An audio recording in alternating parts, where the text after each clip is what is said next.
21ஆம் நூற்றாண்டின் நல்லாட்சிக்கான தாவேகாவின் செயல் திட்டங்கள். தமிழ்நாடு சிட்டிசன் பிரிவிலேஜ் கார்டு ஒவ்வொருவருக்கும் அரசு நலத்திட்டங்கள் லஞ்சமில்லாமல் போய் சேர தமிழ்நாடு சிட்டிசன் பிரிவிலேஜ் கார்டு ஒவ்வொரு குடும்பத்திற்கும் வழங்கப்படும். பிறப்பிலிருந்தே அனைத்து நலத்திட்டங்களும் விண்ணப்பிக்காமலேயே ஏஐ தொழில்நுட்ப உதவியுடன் நேரடியாக வீட்டு வாசலுக்கே வந்து சேரும்.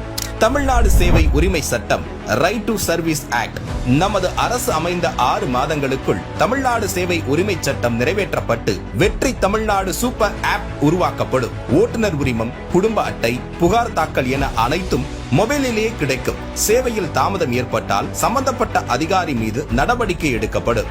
Tamil Nadu real time governance dashboard for accountable governance.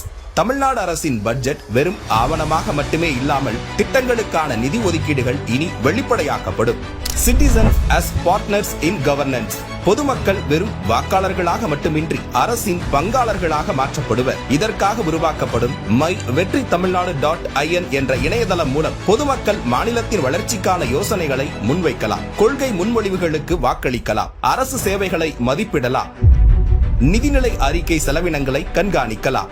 மக்கள் அரங்கம் திட்டம். மக்கள் அரங்கம் என்ற திட்டத்தின் மூலம் டிஜிட்டல் தளம் வாயிலாக மக்கள் நேரடியாக சட்டமன்றத்தில் மனுக்களை சமர்ப்பிக்கலாம். 10,000 கையொப்பம் பெற்ற மனுக்களுக்கு அரசாங்கம் பதிலளிப்பதும், அதே மாதிரி 5 லட்சம் கையொப்பம் பெற்ற மனுக்கள் மீது சட்டமன்றத்தில் விவாதம் நடத்துவதும் கட்டாயமாக்கப்படும். சட்டமன்ற கூட்டத்தொடரில் ஒரு முழு நாள் பொதுமக்கள் மனுக்களுக்கென்றே தனி நேரமாக ஒதுக்கப்படும். செயற்கை நுண்ணறிவு தலைநகர். செயற்கை நுண்ணறிவு அமைச்சகம் தமிழ்நாட்டின் முதல் செயற்கை நுண்ணறிவு பல்கலைக்கழகத்தை ஏற்படுத்தி உலகளாவிய தொழில்நுட்ப நிறுவனங்களை ஈர்க்கும் வகையில் செயற்கை நுண்ணறிவுக்கான உலகளாவிய மையமான AICT உருவாக்கப்படும். இந்தியாவின் முதல் செயற்கை நுண்ணறிவு அமைச்சகம் உருவாக்கப்பட்டு மதுரை, கோயம்புத்தூர், சேலம் மற்றும் திருச்சியில் 1000 டீப் டெக் புத்தொழில் நிறுவனங்களுக்கு ஆதரவாக செயற்கை நுண்ணறிவு புத்தாக்க மையங்கள் உருவாக்கப்படும். தமிழ்நாட்டை நிதி ரீதியாக இறையாண்மை, தன்னிறைவு மற்றும் செழிப்புள்ள நாடாக மாற்றுதல்.